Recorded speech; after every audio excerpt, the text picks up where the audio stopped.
Only on News 5, you're about to hear the Teller County Sheriff explain how this dangerous inmate escaped from his jail. We kept asking how it happened, and now we have the answer. Sheriff Jason Meixel sat down to talk with me about the mistakes made, the embarrassment his department is facing, and the grace he gave to the new deputy. Now, it raises some important ethical questions and has resulted actually in internal affairs investigations within both those agencies. Reporter Pam Zubak with the Springs Independent sharing what she found with News 5 as I followed up today with questions of my own.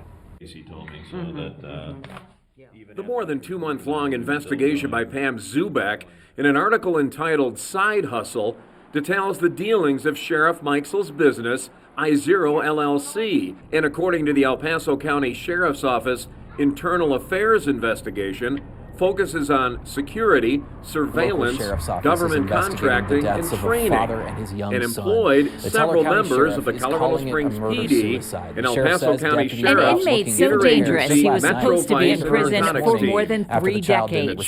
Chancey Colwell was just sentenced for shooting at Teller County Sheriff Jason Meixel's deputies. He opened fire during a chase through Fremont and Teller counties. Losses like this impact the entire community. The names and ages of the father and son, who they say was a child, have not been released. I wish that we as an agency could be there to protect people all the time, but in this circumstance, we couldn't. Teller County Sheriff Jason Meixel says deputies responded to a call of a child not being returned home last night, but tell me they initially believed it was a custody issue. At the time, we didn't have the indicators that there was an immediate threat. But as time passed, he says the situation became more serious. The sheriff's office says they were looking for the father and son last night and into this morning, but that their search ultimately stopped right up this hill. Where did you see them all drive up? Yeah, so they went all up over kind of this dirt road. So they kind of went past this turn and just went up that dirt road. Employees at the Iron Tree restaurant along Highway 24 say they saw heavy law enforcement presence in the area behind their business. The sheriff's office has confirmed this is where the father and son were found. It's probably like 5 different cars, would be my guess. Residents tell me the area where the pair was found is an old lumber yard. While officials were on scene, a truck was towed from the area. And the fact that there's evil and this much cowardly acts in the world for something like this to have occurred is a horrible thing. Officials say this is still a very active investigation, and more information is expected to be released in the coming days. Adam. Very tragic. All right, Natalie, thank you. And while this incident is under investigation, given the details provided by authorities, we want to share the National Suicide and Crisis Lifeline. If you are experiencing a mental health crisis, 988 is available 24/7. New at 10, Colorado Springs police are asking other possible victims.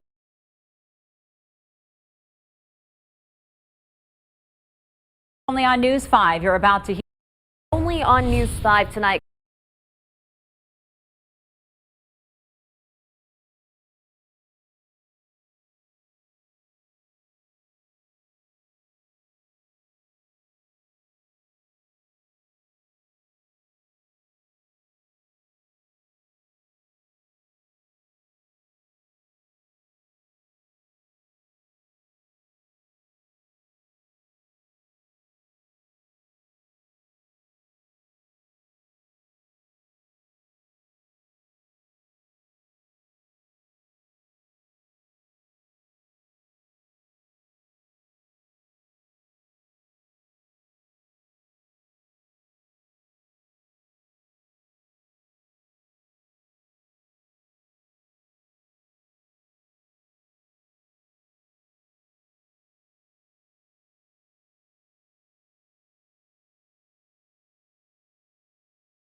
Tonight, 3 adults are dead after a reported shooting in a Colorado Springs neighborhood. Multiple families were under a shelter-in-place order for hours today. 11 News reporter Natalie Devereaux is live along Rubicon Drive on. Massive fire. And this is a look at a SWAT situation in Colorado this morning. 9 News is reporting 3 children were inside a home south of Lakewood in Jefferson County at the start of a standoff situation. Now, all 3 kids made it out safely. The sheriff's office is reporting the situation is now over, but didn't clarify if anyone was hurt or if anyone will face charges. If there are any major updates, of course, we'll make sure to pass them along. And this is happening right now. We're tracking 2 major court cases. The first is the suspect in a deadly shooting outside the El Paso County Courthouse. Shaquille Brown was scheduled to be in court in the last half an hour. According to court documents, Brown admitted to shooting William Winters in front of the courthouse a couple weeks back. Winters was being charged with assault after Brown claimed Winters had attacked him in April. Brown is now being charged with first-degree murder along with child abuse, as police believe Winters had a baby carrier when he was shot and killed. And the owners of the Penrose Funeral Home, where nearly 200 bodies were found improperly stored, are scheduled to appear in court next. Come on, it's party time. How does this Canadian racehorse named Pretty party? She's a headbanger, but only to certain songs.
And only on Denver 7, brand new insight into the controversial death investigation of this Castle Rock teen. Her parents say she was killed. Investigators tell a different story. And tonight in an exclusive, and for the very first time, the medical examiner who performed the autopsy is talking about his findings. Liz Gilardi joins us live in Castle Rock. Liz, he's firm about his findings. And Shannon, he says he stands behind his findings, ruling the case a suicide. And tonight, through a public records request, Denver 7 obtained a copy of this review through the Colorado Bureau of Investigations. But despite the information that's in here, the family is taking steps to file a wrongful death lawsuit. We want the truth to come out. For nearly 2 years, a debate surrounding Holly Moore's death. It doesn't make any sense. The investigation, the evidence, the autopsy questioned ever since her body was found hanging in a closet. But my question is, what do I have to gain by calling this a suicide if it's not a suicide? James Wilkerson, the man who did Holly's autopsy, is talking about the case for the very first time. A forensic pathologist with more than 25 years of experience, he performed nearly 500 autopsies last year alone. There's just a lot of things that would make you more suspicious that weren't present. In all, the autopsy took about 2 hours, and the medical examiner says he did not find any signs of a struggle. Independent x-rays showed a broken collarbone. Wilkerson says he cut it while opening up Holly's chest, calling it routine procedure. As for the marks around Holly's neck, he says it's consistent with a hanging. So I don't think you can say, just because of the direction of the marks, that it's a homicide. So you have to take the whole case into consideration. You have to take everything into consideration before you arrive at your conclusion, rather than just bits and pieces that fit your theory. A CBI review of the case just obtained by Denver 7 echoes Wilkerson's beliefs. Holly's dad waited patiently, hoping for a different outcome. We spoke to him after the new developments today. In this case, a year and 2 months for nothing. A forensic team hired by the family still says Holly did not kill herself that night and advised them to test DNA samples to see if it shows another person was involved. We considered something a homicide till proven otherwise. But I think that Holly did it herself, and it's a tragedy. And the medical examiner says he could change his ruling if new information comes to light. It's something he's done in the past. You can read more about his findings and read this full CBI report. The link is on our website, thedenverchannel.com. Reporting live tonight in Castle Rock, Liz Gilardi, Denver 7. Thank you, Liz. And this weekend, Holly's family will mark the 2-year anniversary of her death. They're holding a march for justice in Castle Rock on Sunday, March 5th. Family and supporters will gather at the factory outlet stores at 1 o'clock.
To those safety concerns in the Steel City. While violent crime is up across the country, Pueblo is now far outpacing the averages.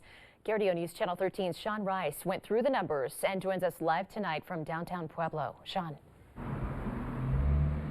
Yeah, Bart Heather, those stats came to light today in the city's 2022 proposed budget. It shows violent crime rates up across the board, and most disturbing, more than double the murders over last year. The numbers tell the story. Homicides in Pueblo rising from 9 in 2020 to 16 in 2021 as of August. Since then, 4 more added, totaling 20 for 2021. The result, a 122% increase. There's way too many homicides, and unfortunately that's a hard thing for the police to get their hands on. I'm not sure more police can take care of that kind of situation because they're usually not there when those homicides are taking place. In addition to the homicide rate going up dramatically, all categories of violent crime are on the rise in Pueblo. Crimes including auto theft and assault, both seeing surges. We're not locking the bad guys up. The jails and the prison systems, they've made an effort to get those people back out into the community, and unfortunately, that kind of conduct has consequences. The solution is twofold for the mayor: keep criminals in jail and guns out of repeat offenders' hands. They haven't changed their behavior. They're just back out in the community. So you have to take them out of circulation if you want to try to reduce those kind of crimes. Mostly related to guns, and that's an instantaneous kind of decision that people make. They have access to guns, they use them, and somebody unfortunately gets killed. Nationwide, homicides are on the rise. According to the CDC, they observed a 30% increase from 2019 to 2020. The 2021 rates have not yet been released. I reached out to Pueblo Police Chief Stephen Noller for comment on today's findings. We're sitting down for an in-depth interview on that rising rate. We'll air to you what he thinks can be done then. Reporting from Pueblo, Sean Rice, KRDO News Channel 13. Okay, Sean, big issue to dive into. Thank you.